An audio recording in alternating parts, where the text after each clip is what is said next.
Hey guys, so just really quick, as you can see, this is an abscess. I used to have an active addiction. This is where it was, this mark here. You can kind of see how it has leaves a little dent in my arm when I move it a certain way. Anyway, the point of this video is harm reduction. Meeting people where they're at. Harm reduction is very important. You see, even if a person isn't ready for recovery yet, they'll never get to that point to be ready if they die before that point. Harm reduction helps keep people alive until they are ready. It helps them stay alive until they're ready to that point. And meeting people where they're at is important because as somebody who was there, when you're in addiction, you feel as low gets. You hate yourself already. And when people are mean and treating you worse, it doesn't help the situation. It makes you feel even worse.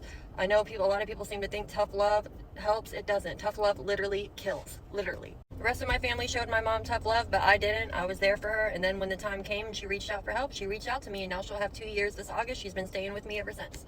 But anyways, meeting people where they're at is important because people are going to use whether they have dirty supplies or clean supplies, right? I know because I used to. I would shoot up with Dr. Pepper, toilet water, puddle water, my own spit.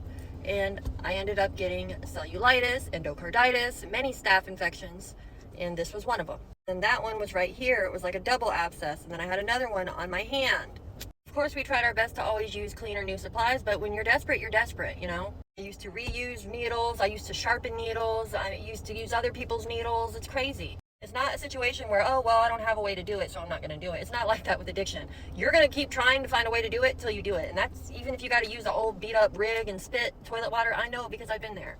If people are to get a bad infection and they go out that way, they'll never make it to recovery, which is why harm reduction is so much more important than just meeting people where they're at. It's literally helping people fight infection, helping people stay safe as safe as they possibly can be. It's already hard to do that with fentanyl and xylazine out there. So harm reduction is like the bare minimum people can do for others, you know? Keeping people safe is not enabling them.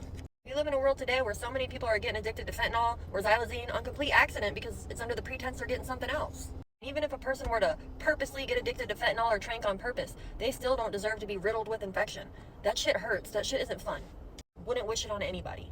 People don't realize by helping with the spread of infection and disease with addicts, it helps everyone. That benefits everybody as a whole. I wish I would have known about harm reduction back then when I was using. But I know now, and I'm going to keep advocating for it for the ones out there still suffering.